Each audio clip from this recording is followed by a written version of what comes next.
Mbote na bino mokili mobimba bipa nyonso bozwami pona Hollanda humble serviteur na bino Peginsa c'est le terminateur de la presse lelo tozali mokolo ya mercredi 16 octobre 2024 wa bipa esika ngai le terminateur de la presse Peginsa nae konyatela bino indundusa ya lelo avec impact na idéologie kasi nazali na information moko ya makasi pe ya danger oyo sabino mobange na activité oyo euti ko salama lelo mercredi 16 octobre 2024 na hôtel du Fleuve na accompagné qui ministre ya finance ya mboka na biso l'homme du moment l'argentier de la République na kombo ya son excellence Doudou Fwamba Likunde Libotai oyo a participé ki na mubange na séance ya sensibilisation ya organisation ya ba secteur privé sur ba facture normalisée et c'est na bino boye ba que activité ango vise à sensibiliser les opérations économiques en vue ya ko améliorer pe ya amélioration ya ba TVA et puis comptabilité fiscale pour un meilleur rendement. Il y a gestion, il y a entreprise publique, il y a République démocratique du Congo avec impact na idéologie.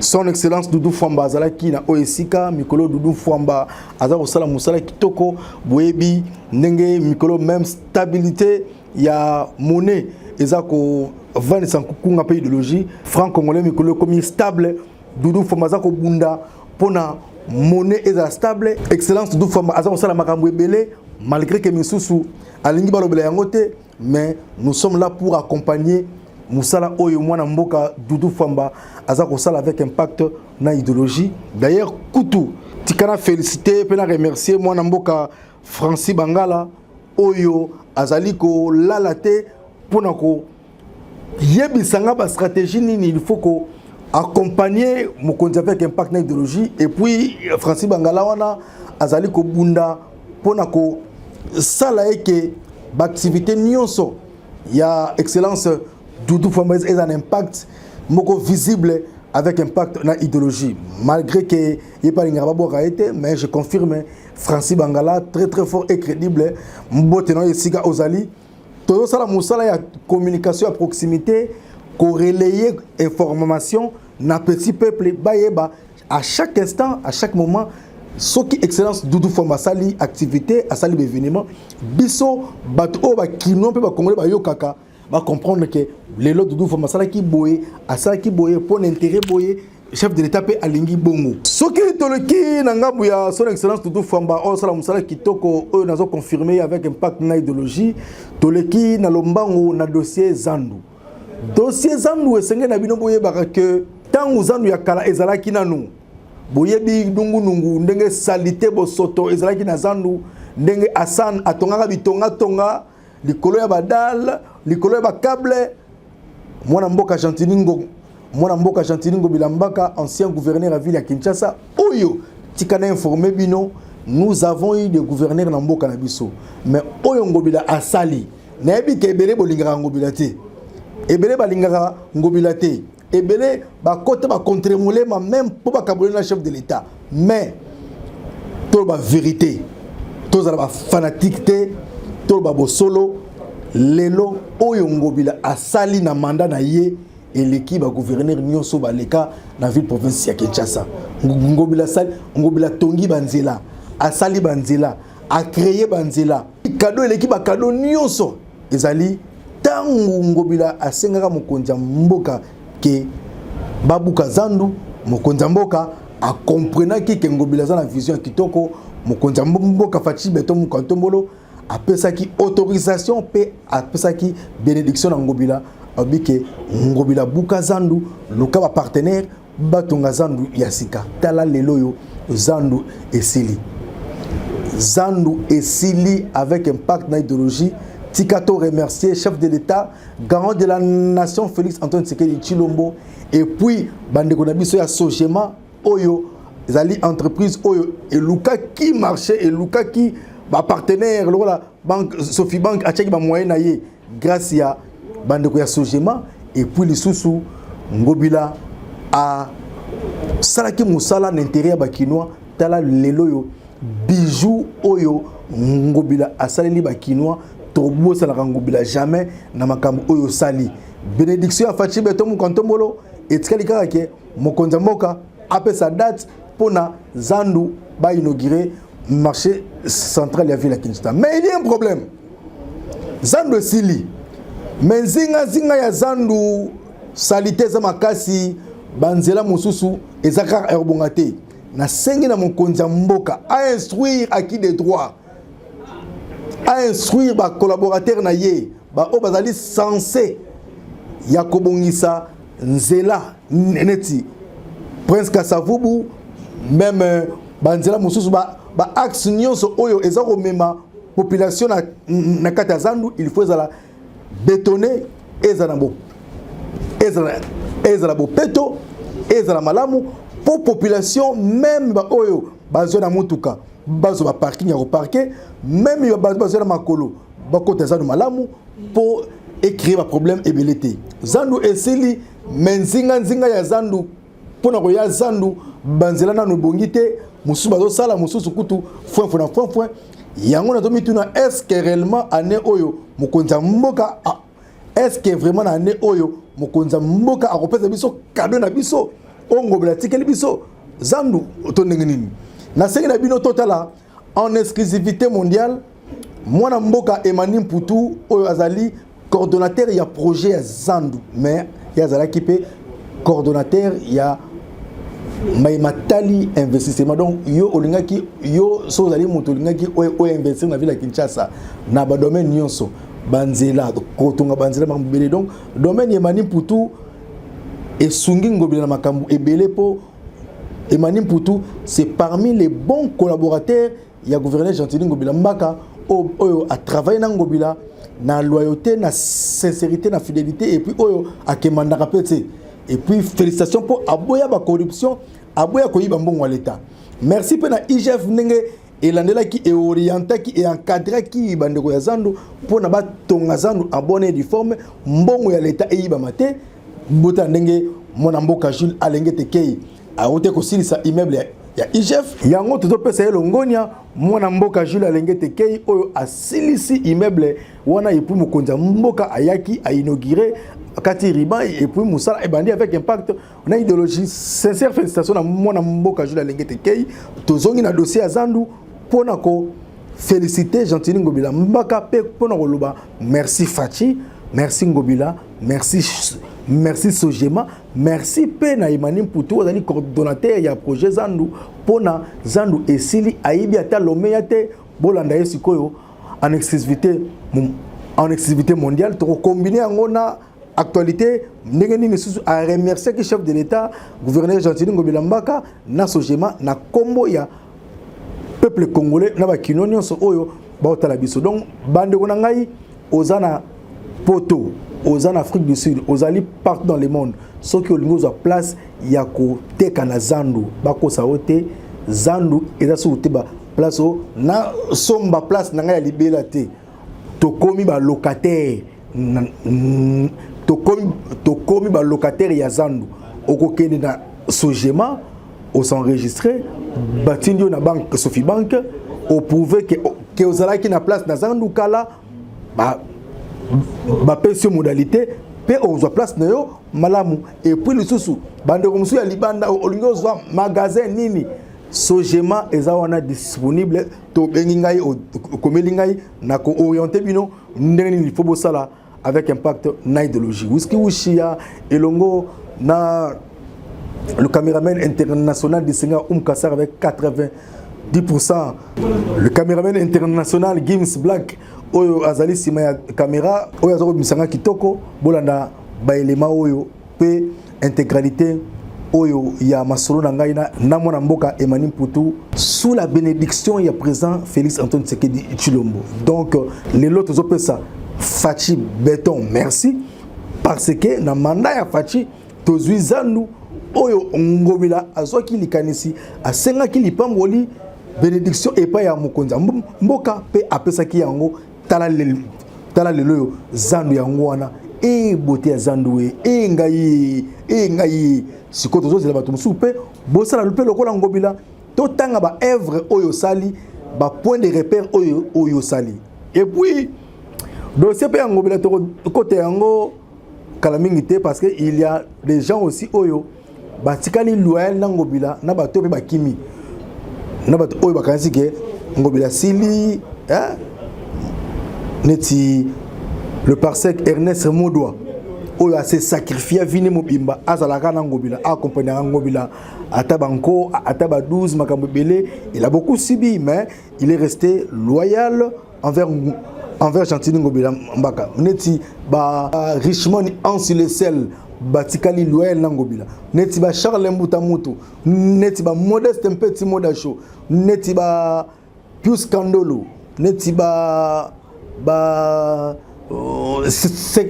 secrétaire général ya ACP Charles Mbuta Mutu basé belé oyo batikali loyal mais kasi entourage pe ya ngobila esunga qui était mais lelo ngobila comprendre l'idéologie lelo yo tala lelo yo ba point de repère oyo ngobila atiki na ville ya Kinshasa eza kolakisa level ata oboyi ngobila inaka ngobila menzela ozo tambola wana ye mutatongi yango ato lingaka ngobila te zandu wana oyo mama na yo tata na oto ndeko no akende koteka kuna ngobila mutatongi yango ato boyi ngobila yeba gelenge sawana kikwiti wana de la paix wana nzela ya sekoma fwana ngobila mutatongi yango ato boyi donc ba œuvre eza koloba tolanda belema oyo yenge zola minga koloba zali minu ngai mbanga pasi tout en saluant bana poto boze belé bozo tala ngai na niveau ya États-Unis na niveau ya Europe na niveau ya Asie surtout bana Dubaï na kobosa na rabino te kasi bona na intégralité ya masolo na ngai na yemani putu et ça la bino plaisir toleka. Bon, il y a une bosso et ça non remerciement à Tata Mokonzi pour la décision à Zan de Boukama pour gouverneur Gentili à Tonga Zanda Sika. Nengo Moni Zan de Sili. C'est qu'elle va misala mike aux aka tamsu mon côté mon peinture et ça il met ses oreilles bien té tozonge gambo. Sika mon brique pendant que va ndoro Tonga Bukani tozonge gambo Zan de Sili. Salami so autoprometteur que salami la chambre fois des eaux fonctionnaires entrepôt ezali ba entrepôt tri à ba déchets ezali ba magasin 650 litres ba ezali ba toilette nengo moni ezosala même cachot to la kali pona ba tomboki au moins yamondi ezali zone logistique mo moni tout ce na mo morceau moki ya osala parking na moni ba au moins ba engin les eaux compactées. Donc Zan de Sili et Tikali Kaka ba écrit autoprometteur que vous en a 3 entrées principales. Ba comment Zando sur l'avenue Wakading, avenue de l'école na avenue Bolingo. Ya monde Zan na télé ko za ba mabenda minene ba komatsango. Ba maman na ba papa na bilenge o bazaki ba occupant Zando akala. Zando yango et comme na sukande na seba mozali roi Zemi. Zemi tango bandaki muto ayebaki yango te docteur na maman nde bayebaki gynécologue après Zemi ebimi bato nyonso bamonaki yango ndenge ebimi après lelo mwana botami ndenge na lobaka nombala suka mwana mama na bebe babimaka hôpital te mokolo mwana botamaki donc mwana botamaki na bacondition bien mama azalaki na mwa baproblème mpona pota opération ya césarienne yango omoni esali neti tous les qui m'ont moqué de l'eau autour de la qui mais je pense que ça dit qu'à l'intérieur na bango les deux hommes de la bango zawana et pour na c'est moi bakinoise batunyos o yebisaka biso ni banelike Zando kozana combien de mesa Zando ezali na en fait na ningi na expliquer le romo biso totongia mona ndenge ya babenga ngo na bato basala misala na en termes de linéaire ba kilomètre linéaire mais Zando ce qui au kati mona ba mesa ndenge biso zali na ba mesa akala les lobos et tokoko le kaba 50 000 donc na c'est 25 000 likolo 25 000 donc combien de magasins 650 magasins on les a ndenge mi balé Missou César 12 mètres carrés, Missou César 24 mètres carrés. Toza pewana na kati na ba magasin oyo ya eza ba tobi na mo ba hors format eza moto ya lobby bino boaka na 12 na 24 na lingi magasin 35 mètres carrés to katelier 35 mètres carrés mosusu pa koloba binga na lingi 160 lokwa banque moko ya place yaki asengi 210 mètres carrés donc na espace ya ba banque wana place au monde qui wana to kokatela banque wana 210 mètres carrés. Alors à part ça, combien de toilettes, combien de douches? Toilettes, ils ont 272 toilettes. La douche, ils ont été pour Nabatazando. Oh! Pour Batbaro, quand ils ont été chocolatée. Oh! La douche, ils ont dit, na ba toilette, ils ont dit, na ba douche, ils ont dit l'administration, na ba sapeur-pompier. Pour ba la kawana, la mukakawana, il faut baza na nenga ko sukola boina. Mais ba salle il y a zando, ba mu baza kaka, na ba toilette, na ba urinoir. On a combien de toilettes? 272. 272 répartis pour 60% de la toilette pour la maman, 30% ils ont mibali, 10% ils ont l'économie avec handicap. Il y a un moment où format ils ont des mots. Peut-être nous sommes landani, nous sommes les pièces moro, mon nene, na toilette na coin. Vous savez bon pena na place au matana vélo. On a za pona bato baza en fauteuil roulant ou bien bato baza ba béquille, bato baza na capacité à remonter escalier. Même ba maman on boule poussani to ba papa on boule poussani. Azo matana malembe ya koma nikolo, rempoana za na ngambo avenue de l'école, na ngambo avenue de Marais. Zana combien de niveaux? Zana na 3 niveaux. Rez-de-chaussée, place ba maman bazana ba magasin mususu na C. Tozana deuxième niveau, place ba maman mususu bazali. Et puis on a troisième niveau, dalo ya suka, no moni place au telemaki, place to kotia ba maman ya ba tombola boaka, na moi restaurant moko to laki et oza moi restaurant ya kilo.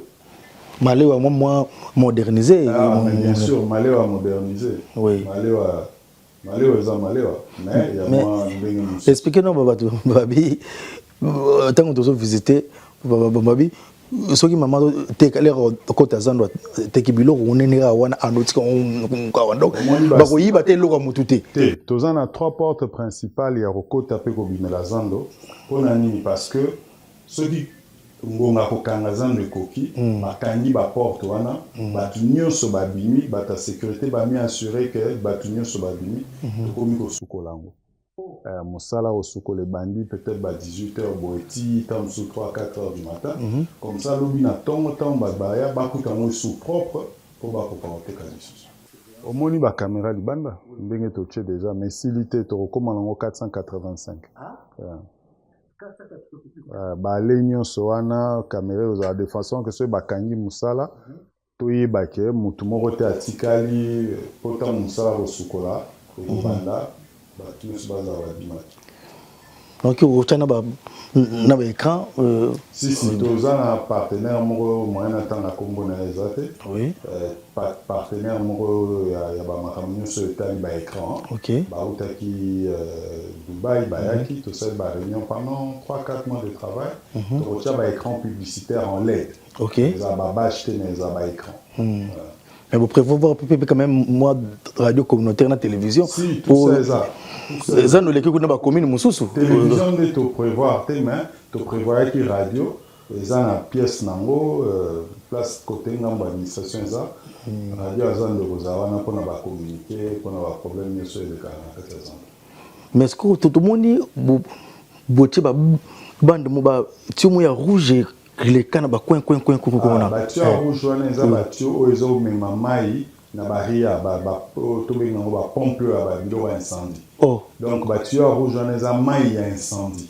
Mon les amoi likolo zo tambola boya. Ce qui incendie salami ba muto azo boma moto wana avant ba sapeur pompier ba ya. Mai wana ezo tambola ndina ba tu as rouge wana. Dispensaire Perozala. Dispensaire ezali na ngambo administration. Na sewa no mona ki ba place 60 pompier bazali na kati soko koti bâtiment na ko banda na 7 na 3e étage nous sommes en administration. Poste à police ça, dispensaire ça, ba sapeur pompier na ba tu administration ya za.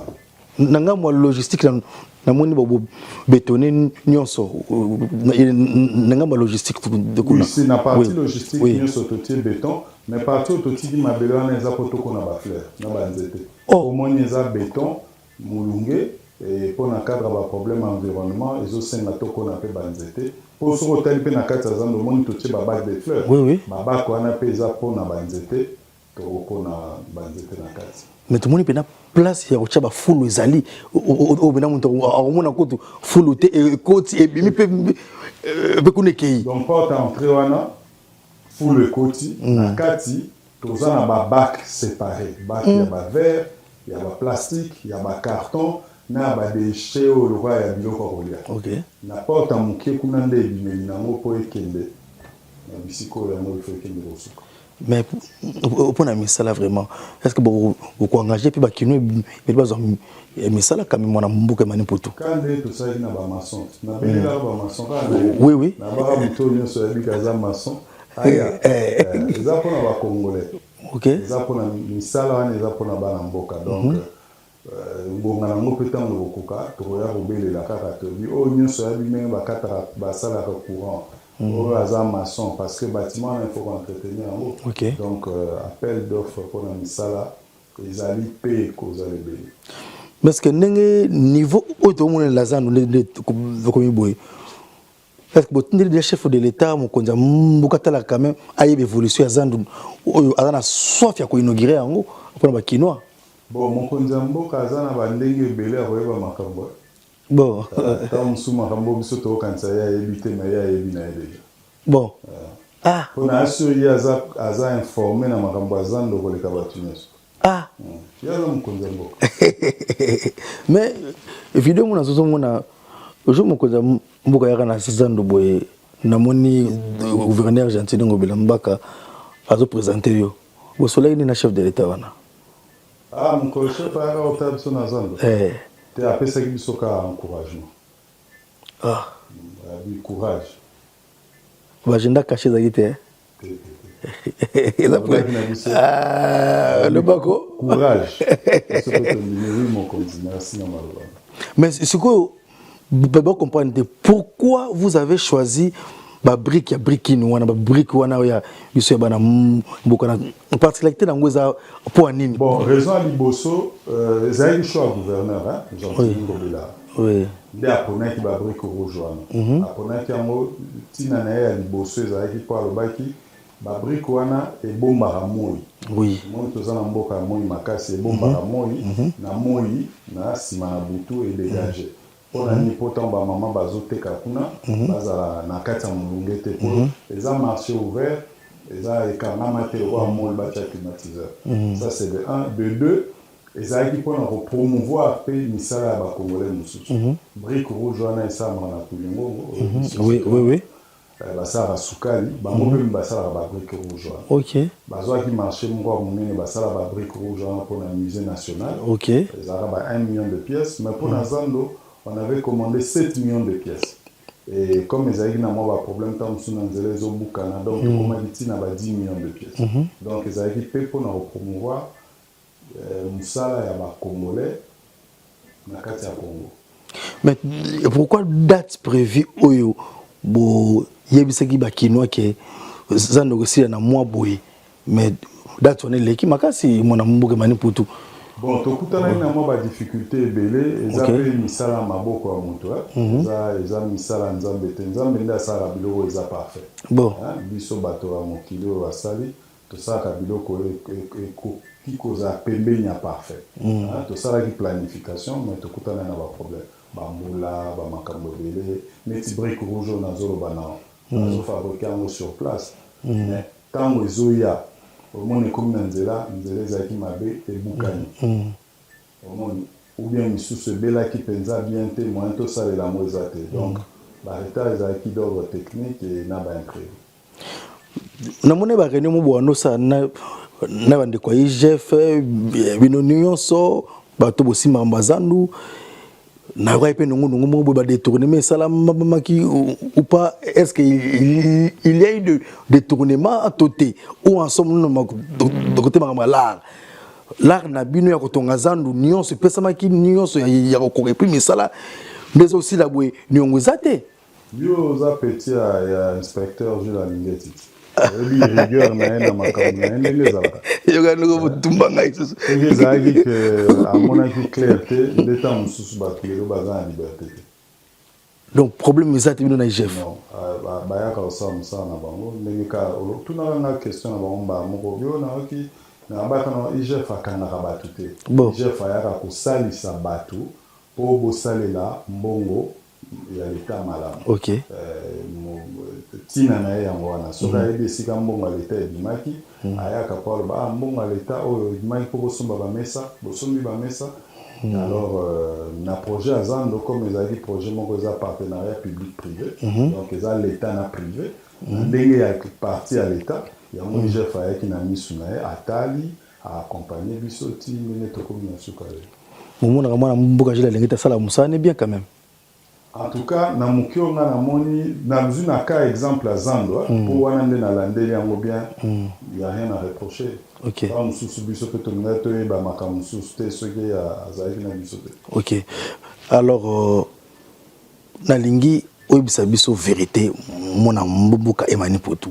Document ngo tomoye assemblée provinciale ba komelaki assemblée provinciale mona boye mais to komoni de document ngo ba kondi assemblée provinciale ba beti ba prouver yango na ndenge mususu baboyi biyokela mwanza beta sono lisoni nango c'était quoi en fait guerre ngo zaki nini opo ko mama ko funa na assemblée provinciale. En fait biso pe to moni yango assemblée provinciale je crois que za mukando au président na bango asinyaki azaki ko pekisa makambo ya ba identification na ya zando na bato bazate bato ya sojema. Ok. Donc ils ont un bateau moko bandeko ça ba identification bazaki quelque part bazora ba mbongo bateau pour ba ça bango to ko sabino na zando to ko sabino bo. Alors président assemblée na équipe na mo bazaki information wana alors ba pesi ba sengi ke sila. Ok. Donc ba lobi bateau wana bazana compétence te ça la musala wana la ko identifier bateau zando. Expliquez-moi bien. Sojema ezali nini et puis ezo jouer rôle nini na motel mambazando. Alors Sojema ezali société oyo eganyaki marché ya kotonga pe ko gérer zando. OK. Ba français ba benga ngo ezaki concession. Donc l'État a décidé à lobby ndenge comment la parking ya public au moins ils ont ba parking comment société qui gagne milliard karo OK pour parking na mabele à l'état. OK. Alors zando ezape mabele à l'état Sojema azwaki ndingisa to pouvoir epa ya zando epa ya autorité urbaine donc ville de Kinshasa ya kotonga zando ya sika pe à gérer yango na bambula moko précis mukolo kosila azongiseli yango ville eza lokola eloko babengaka PPP partenariat public privé. L'état sangani na privé atie misolo na ye basali musala ensemble mukolo mbongo privé atiaki soki investissaki $100 mukolo kokoka $100 batikeli mwa ndambo mpe akokisata $20 likolo ya bénéfice ya mbongo ya bimisaki na suka nango azwi bien wana azongiseli yango l'état. Na bamboka ya mikili ya poto ebike même ba rail et comment privatiser même ba balabala au mona o ba futsaka ba tout péage wana ezaka na ba société privée pour baza ko maintenir nzela. OK. Pour nzela ezana mabulu te ezana boete. Alors biso na ville ya Kinshasa gouvernement ya province ya Kinshasa basali PPP basali partenariat public privé na Sojema pour Sojema tonga zando sika na ba standard elongo bani pour na bonheur à bakino na bakinoise peut à gérer yango pour un moment X tant que sila bien wana o monene wana moni et kozongela na gestion ya l'état. Alors durée ça pour combien de temps? Durée ça 25 ans si je ne m'abuse. La clause na contrat. Est-ce que na contrat ko résilier en peut-être non 25 ans c'est tout bandé là tout contrat mususu. Bon, contrat est un document islamique entre deux parties. Ok. Batumi bali bayokaniza Ok. kwa lelo na ko loinda kuna yo. Ok. Ko loinda ko loinda kuna na il faut futana garantie à $100. Ok. Chaque mois on va futana $10. Ok. Ceux qui ont sali ndenge to yokanité, to kokine soit na justice, soit to koyokana. Ok. À l'amiable ndenge balwa. Contrat est ce zarande mwana. Donc na contrat ya zando na ville à Kinshasa. Oya kozanga kokokisama. Engagement na ye. Ok. Muninga koyebisa bité to yokana ki boete na CPI. Sikoyo ba mama na ba papa oyo bazali na posa ya kosomba place ya koteka na zando to ba mama na ba papa oyo balingi bazonga na zando bakosala ndenge nini po question ezande yango na ba diaspora na ba ndeko nyonso bazana Congo mobimba bazana soif ya kozwa esika na zando bakosala ndenge nini orientation nini okopesa bango po ete ba escroquer mutu te pour Congo oyo qui ça c'est na ba réalité ebele mumona mboka emani ni putu okotinda ba papa ba mama ba jeune wapi po ete bakende ko s'enregistrer et puis bakende ko somba déjà esika na bango soki tango ya kosomba ekoki. Bon, liboso na ngina na rectifier le moko. Oui. Mais ça magasin za kosomba te. Ah. Parce que ça bien à l'état. Ok. Mon carreau te kamaza te. Ok. Mais ça magasin, kiosque, tout ça, les amis bisika ya ko louer. Ok. Bâtiment les à l'état. Ok. On va au salle na mo ba za kaka ba locataire. Ok. On a pouvoir te ya koteka mesa to koteka magasin. Ok. Ça ba location. Ok. Donc, ba maman, ba papa, bilenge o baza na posa ya louer. Mosika to ya kozana mo eteni ya mesa. Ok. Na kati ya zando adresse eza moko Sogema. Sogema eza na kati ya concession Intex Africa. Ok. Bake kuna batuni porte ya Sogema ezaka soki bakomi na Sogema bakopesa bango procédure nyonso mobimba ndenge ezali. Kaka ndenge na bandaka koloba na yo na libandela zando ezotongama mpo bato batika kopesa na bambongo na maboko. Ok. Makambo nyonso ekosalama na banke oyo ezosala na Sogema banke yango komona yango Sophie Bank. Ndenge nalobaka mpe bamoko même soki babengi bino babio bato bavandi esika boso bopesi mbongo bapesi yo mesa kondima te. Po même 1 centime oyo eza dû na zando ekofutama na banke. Na Sogema kuna esika bazoenregistre bato baza kosenga bango ata 1 franc te.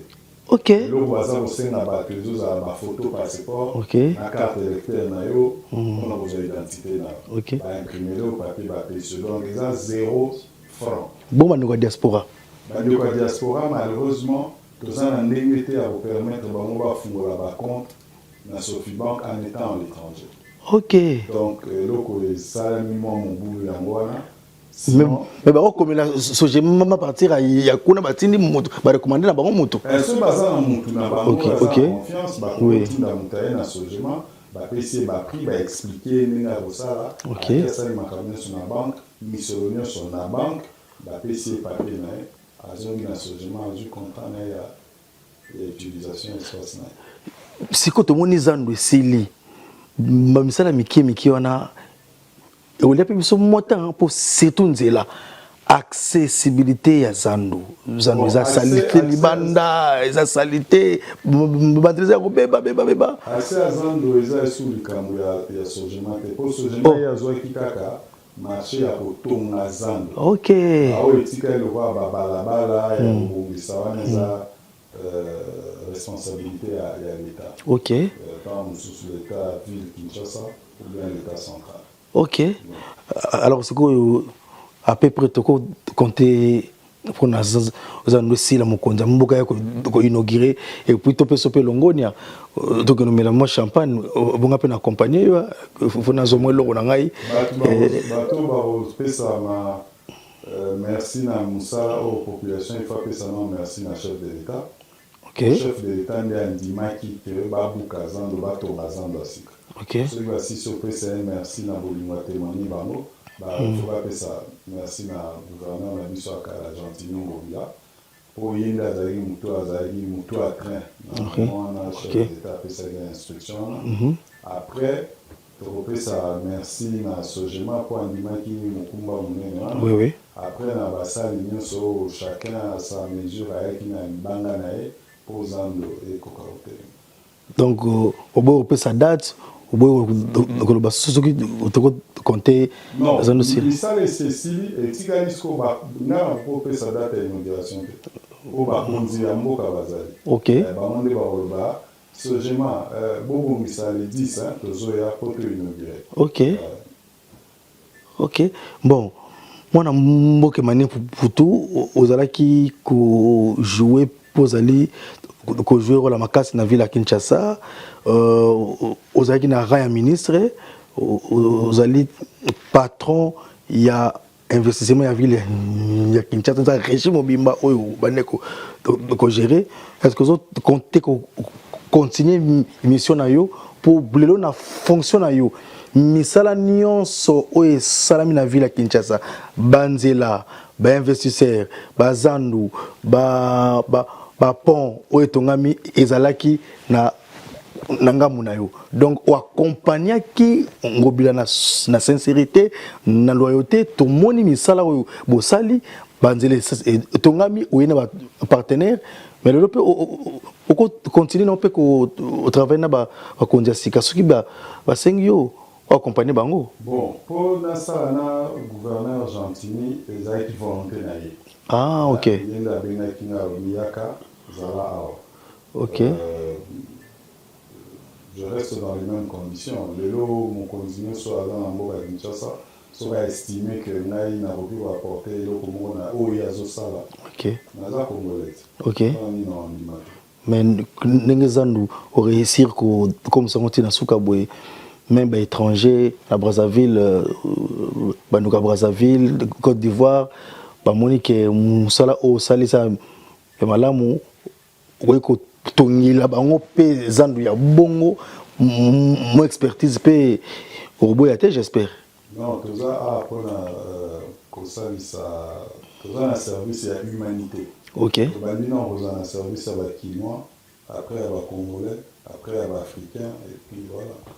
Avant na ya nazali ça quelque part. OK. Place nazali ça en Angleterre, dans ça ya ba Congolais.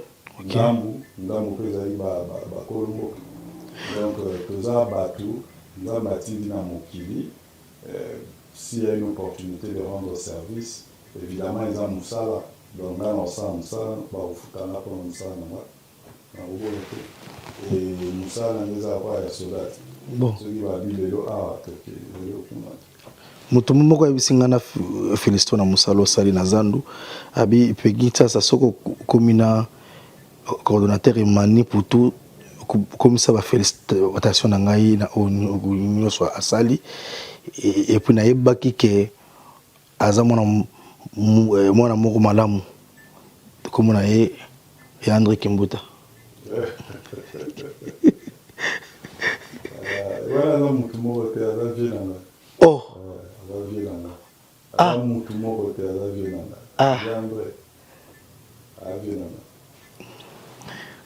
Mutumo en tout cas loyauté na yo envers ye et longwa qui cause la même collaborateur au comment pour na ye petit frère na ye sénateur Gentini Ngobila Mbaka ye pe ka net viandre wala viena. Oh viena ya za viena nga za te celui ya za viena amoni na okola. Oh. Amona na mwa muke na zokora ebe na obeta ping pong mingi. Bon. Tanga banda obeta ping pong mingi na kala. Ngana zala lokola ballon d'essai. So ya ballon chauffé. Bon. Zala o mi chauffé na ngai. Aza kulutu na ngai aza ya na ngai, c'est un grand frère pour moi. Ndenge mo aza ka lo banga bitan no banga toza leki na ngai ezala te po na salo plaisir. Ezala po eza vérité. OK. Bato beli badiabolizaki bakabula bino mbale me bakoki te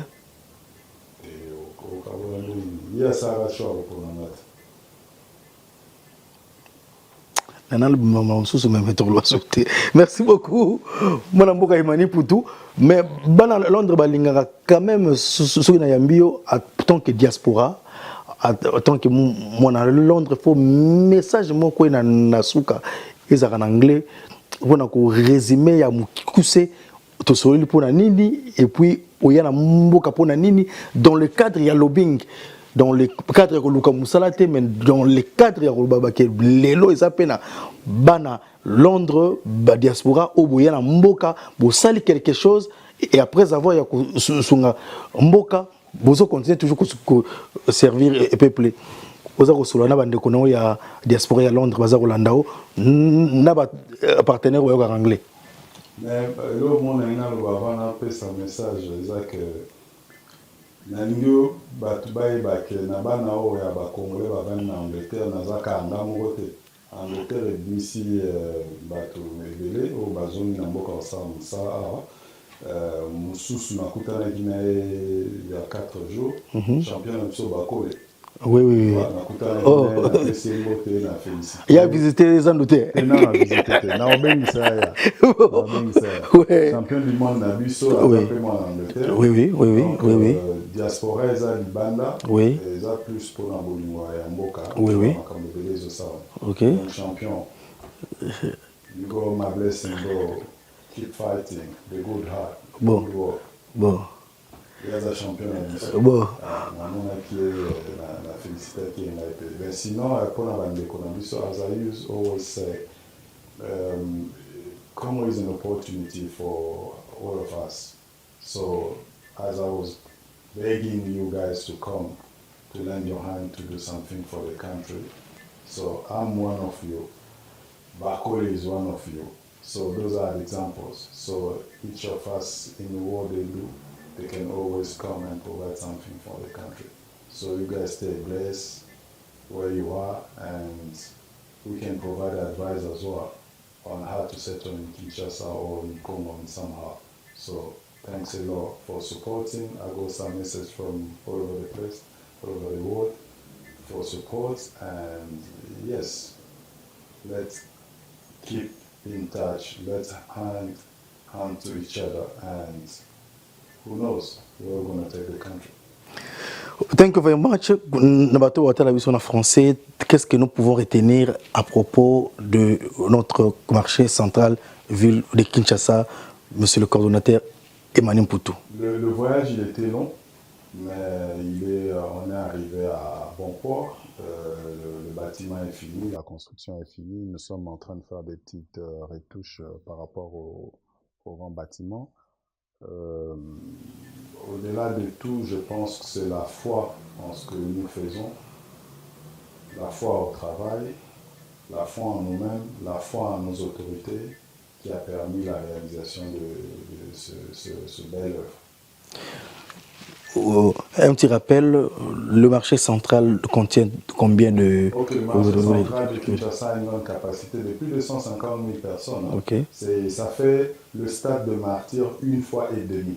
Okay. Donc si le stade peut contenir jusqu'à 80 000 places, oui. Donc vous avez 80 000 places plus et demi, donc 140 000, donc on parle de 120 000, donc 150 000 personnes. Et pour combien de tables?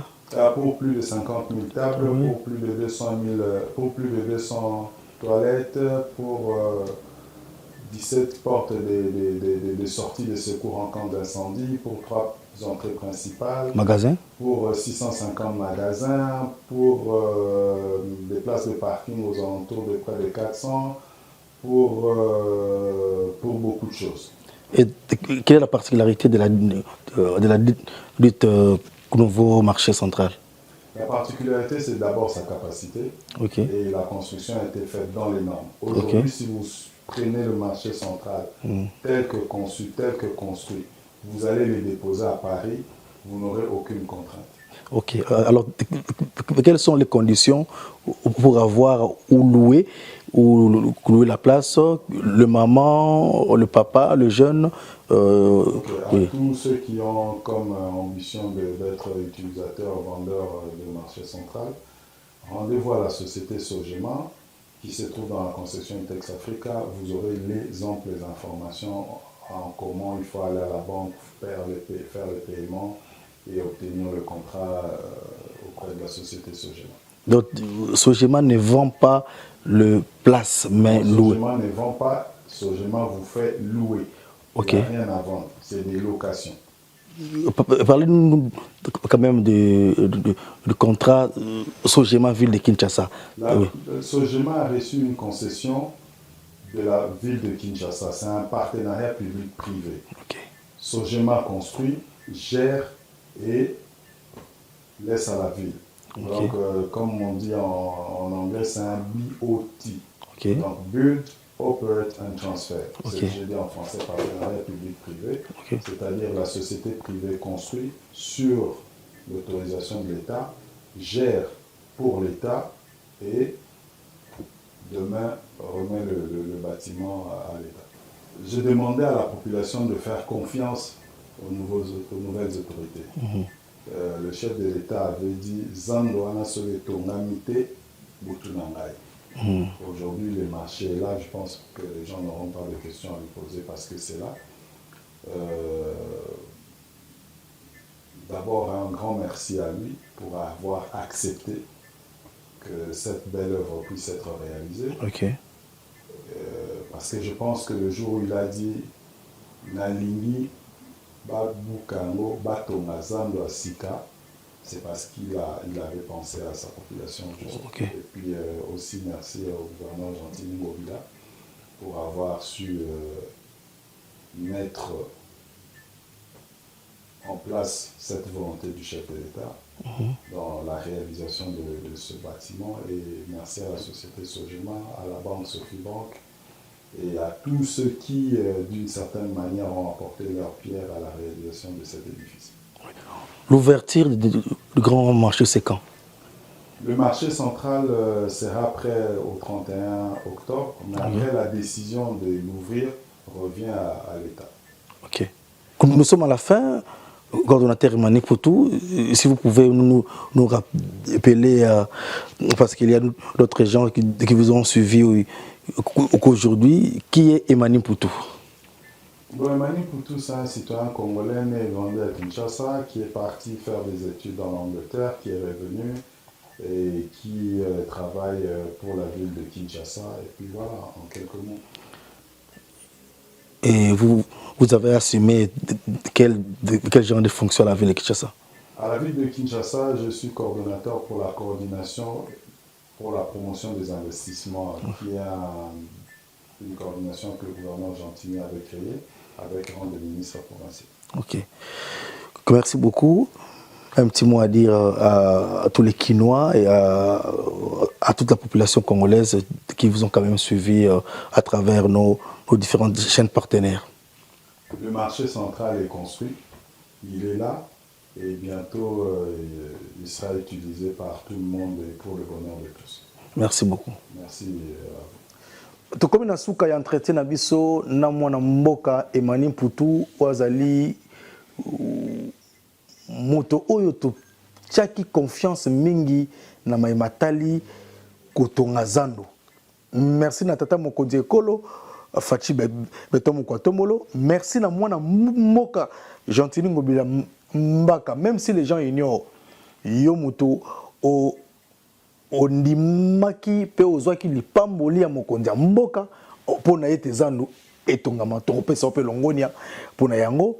Merci beaucoup na bakonzi ya ville pona ndenge Zando lelo soki tongami elongona bande kwa Sogema boye bakobatela bijou oyo ta mokonzi ekolo apesaki bénédiction po ete esalama na époque na ye Fachi Betomo Kwatomolo. Ba question nyonso o botunaki ngai na tuna coordonnateur mwana mboka Emmanuel Poutou boyoki yango boyoki biyano nyonso toyebaki teke il y a aussi des Congolais crédibles lokola be Emmanuel Poutou aboya corruption aboya flatterie aboya ki moyibi a préféré asalela mboka po lelo yo ata mvula na mvula otobake Zando oyo moto asalaki ete akengela misala pe Zando tongama na ndenge elongo bani kombo na ye Emmanuel Poutou mwana bino ya Mokongo mwana bino ya Bandundu mais London toujours ndenge mo tukoloba kaza ye mo kote mwana Londres oyo ba ko sala fierté ya ba diaspora ka setangele bino pe mwana mboka bakole oyo kala mingi te pe to yamba ye na zando aya ko sala pe visite avec impact na idéologie to kuta na bino mbala sima eza ko ya merci mona mboka Emani Putu na temps oyo pesi biso pour mon lelo kenda ki so zando te pour vraiment sacrifier pena journée oyo pour na pesa biso opportunité ya ba question na biso ba réponse ya yo oyano nyonso soki olingi mituna komela biso soki olingi omona mwana mboka Emani Putu komela biso kasi nazo rappel na ba mama nyonso oyo bolingi bo tekaka na zando to oyo bozalaka déjà na zando mais bolingi sikoyo pe bozonga na zando na bino bokende na Sojema ezali na Itex Africa en face kaka na Showbiz awa na commune ya Ngaliema pour ngamu bozala Ngaliema koneza ka Gombe bokende na Itex Africa bokoti na kati bolukela biso Sojema bako senga yo ta différente mais yakana identité na yo carte d'électeur to passeport photo passeport na omi balé ba enregistrer yo ba tinda na banque pour être okende ozala orienté pose place na yo na zanu moto bengo teo ya ko pesa mbongo ngai nde kwa Fachi Beton ngai ne kwa gouverneur ba kolia mbongo ya pamba po tolanda ba norme ndenge Sojema apesi biso tosela ngo avec impact na idéologie minga koloba ezate suggestion conseil bobengi na ba numéro ezali affiché wana ezali émission main libre oli koloba na sens oyo nga na zulaki yango parler à haute voix dénoncer et puis kobelela bakonzi bayoka et puis ko communiquer autrement donc yango to tshela bino main libre et kosunga bino et puis et kokota partout avec impact na idéologie tika kimi ankolo eikana na mabota na bino big dédicace na colonel Gimpela kuna na Brazzaville big dédicace na mon colonel Tchenjen kuna na Brazzaville pe lisusu big dédicace na Syriac Obili motema ya Marina Ngeso oyo na kobosanaka jamais na kobosanaka te na niveau ya oyo il y a un DJ manager DJ Jaguar très fort et crédible aza mokambi pe mais DJ Jaguar oyo soki olingi événement na esimba olingi fête na esimba contacter DJ Jaguar na niveau ya oyo avec impact na idéologie tika nkolo asana na mabota bino ngana bino tokuta mbala sima eza koya